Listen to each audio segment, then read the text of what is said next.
Hello everyone, कैसे हैं आप लोग। आई होप सो के सब मज़े में होंगे। मैंने आपके साथ गाइडलाइन 1.4 डिस्कस की थी, अगर आपको याद हो तो कल, और नहीं याद है तब भी आप पढ़ लीजिए।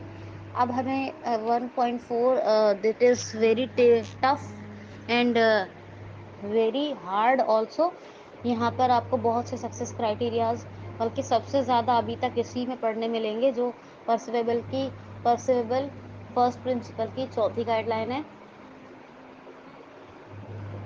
क्या कहती है ये कि आप जो है इजी बनाइए कंटेंट को, जिससे कि यूज़र जो है वो डिस्टिंग्विश कर सके, यानी अंतर कर सके फोरग्राउंड एंड बैकग्राउंड में। यही ना वो कह रही है गाइडलाइन। अब इसके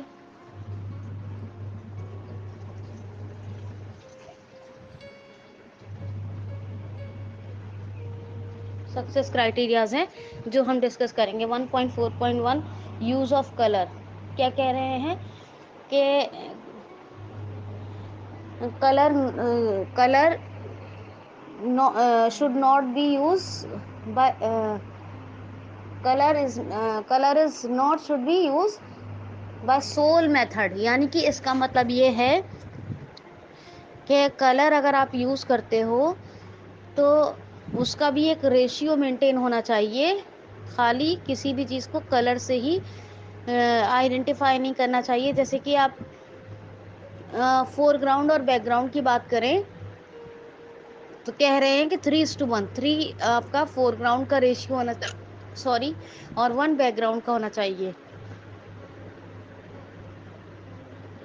समझ में आया। Colour is not should be by colour is not should by sole method. यानी कलर क्या है, अकेले किसी भी टेक्स्ट के लिए सिर्फ कलर यूज नहीं होना चाहिए। अगर आप यूज कर रहे हो जैसे फोरग्राउंड बैकग्राउंड के लिए, तो उसका भी प्रॉपर एक रेशियो मेंटेन होना चाहिए। जैसे कि 3:1। फोरग्राउंड क्या है, वो टेक्स्ट है, टेक्स्ट का कलर होगा। और वन वन क्या है, वन वो बैकग्राउंड है, बैकग्राउंड का कलर होगा।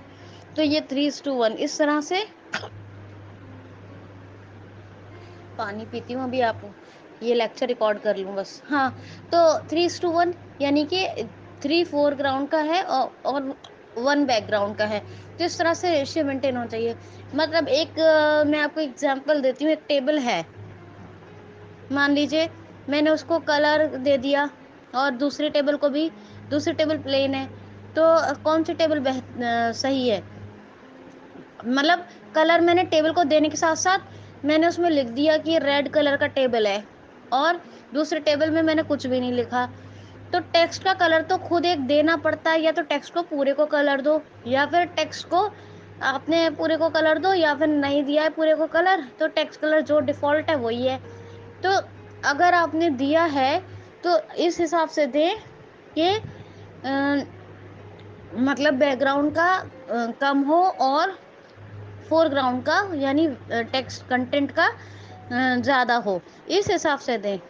पर ऐसा ना करें कि आपने एक टेबल पे कलर दिया, एक में नहीं दिया, है ना, एक में बहुत ज़्यादा कर दिया, या दोनों का सेम कर दिया। तो इस तरह से कलर का यूज़ नहीं होना चाहिए।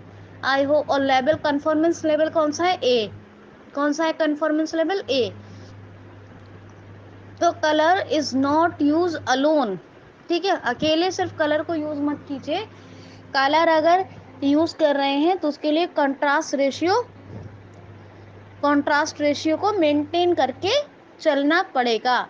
कलर को खाली अकेले यूज नहीं करेंगे। ठीक है, अकेले यूज का मतलब समझ गए। मैंने 2 टेबल का एग्जांपल दिया।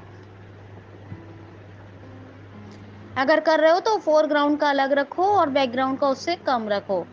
ठीक है, एक लाइट रखो, एक डार्क रखो। लेकिन ऐसा नहीं कि एक टेक कंटेंट का किसी का इतना दिया, किसी का उतना दिया, वो चीज ठीक नहीं है। मतलब यूजर को डिस्टिंग्विशेबल होना चाहिए कि फोरग्राउंड क्या है और बैकग्राउंड क्या है। तो ये कन्फॉर्मेंस लेवल ए है।